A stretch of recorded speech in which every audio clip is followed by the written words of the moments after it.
I believe that real estate investment trusts are today offering some of the best dividend stock investment opportunities. That's because REITs have crashed even as the value of their properties remain more or less stable, and as a result, many of them are now priced at large discounts relative to the fair value of their assets, offer high dividend yields, and significant upside potential in the coming years. However, this doesn't mean that every REIT is worth buying. This is a very vast world, and you still need to be very selective when investing in REIT.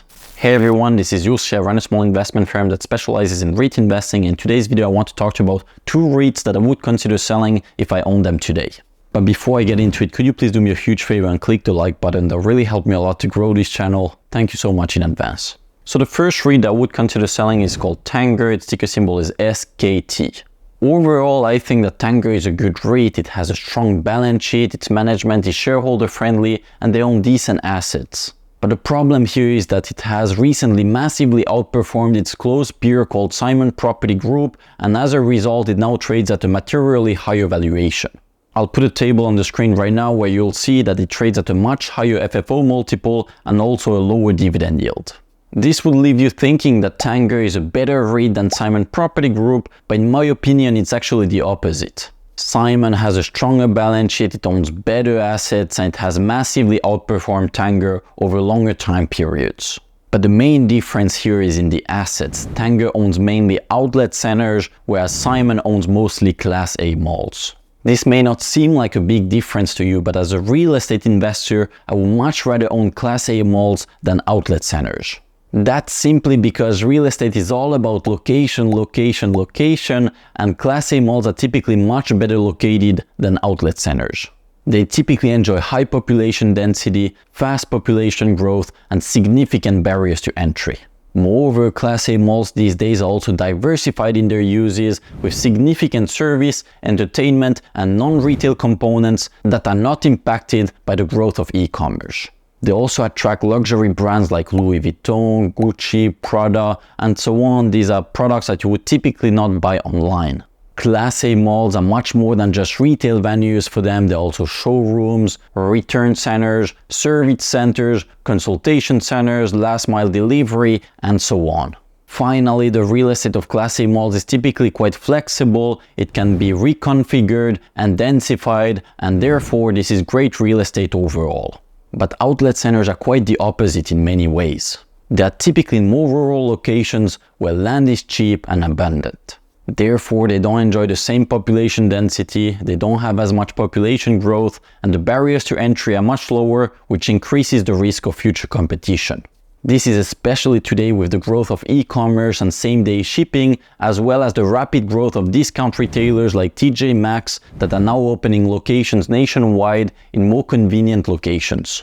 So today you may be still willing to drive 30 minutes to get to an outlet center, but this drive is now getting longer and longer given that you have these other alternatives. The main advantage of outlets historically has been their ability to offer lower prices, but this isn't necessarily the case anymore today, with similar prices available online, at discount retailers like TJ Maxx, or even at malls, and therefore I think that outlets are going to face increasing pressure in the coming years, given that they have no other competitive advantages. Outlet centers are also much more heavily exposed to fashion and accessories, which are suffering from the growth of e-commerce, and they are not able to diversify their uses as much as Class A malls because of their worse locations and more difficult layouts. So overall, I would expect Class A malls to do far better than outlet centers over the coming decade, and yet the Class A malls are today priced at a discount in the REIT market. I sure wouldn't pay a premium to own outlet centers via Tanger, and for this reason, if I own shares, I would likely sell my position today. Then the second REIT I would probably sell as well is called Iron Mountain. Ticker symbol is IRM.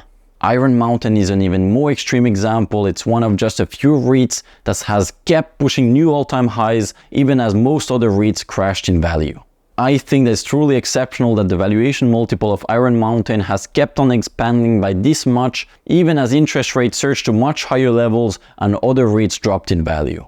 But I think that at least part of this recent outperformance has nothing to do with the fundamentals of the company, it's simply because of the recent AI craze. Iron Mountain owns some data centers, and so it's getting some of that hype.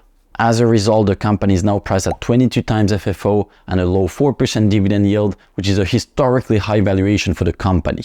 I still remember pitching Iron Mountain for members of High Yield Landlord, which is my REIT newsletter, a few years back when it traded at closer to 10 times FFO and offered an 8% dividend yield. I thought back then that Iron Mountain was too cheap at that valuation, but I also think it's way too expensive today and its fair value is likely somewhere in the middle ground. The big issue here is that Iron Mountain actually isn't a data center REIT. Yes, it is true that Iron Mountain owns some data centers and it's developing some new ones, but this still remains today a minor part of its business. Most of its revenue is today coming from paper storage, which clearly isn't a growth sector. On the contrary, it could face some declining cash flow in the coming years. And what's even more concerning to me as a real estate investor is that in many cases Iron Mountain does not even own its properties. Instead, it will often just own the paper storage racks and it will then lease the property on a long-term basis. Therefore, you won't enjoy the same benefits of long-term property appreciation. This warrants a discounted valuation, and yet Iron Mountain is today priced at a very large premium relative to the average of the REIT sector. Today, the focus is on all the demand coming from these artificial intelligence companies for data centers, but in a few years from now, the narrative could have changed again, and if the focus shifts back to the paper storage business, we could see some significant valuation multiple compression. In my opinion, the company simply doesn't deserve its current valuation multiple, and it surely doesn't deserve to trade at such a large premium relative to other REITs, and for this reason, if I own the position, I would consider selling it today. There are some much better investment opportunities in the REIT sector right now, and if you want to access my entire real money REIT portfolio, feel free to join High Yield Landlord, which is my REIT newsletter, for a 2-week free trial. I'll put a link to it in the description of this video. And then once more, if you enjoyed this video, really appreciate it if you could click the like button. That helps me a lot to grow this channel. Thank you so much in advance and see you at my next one. Bye bye.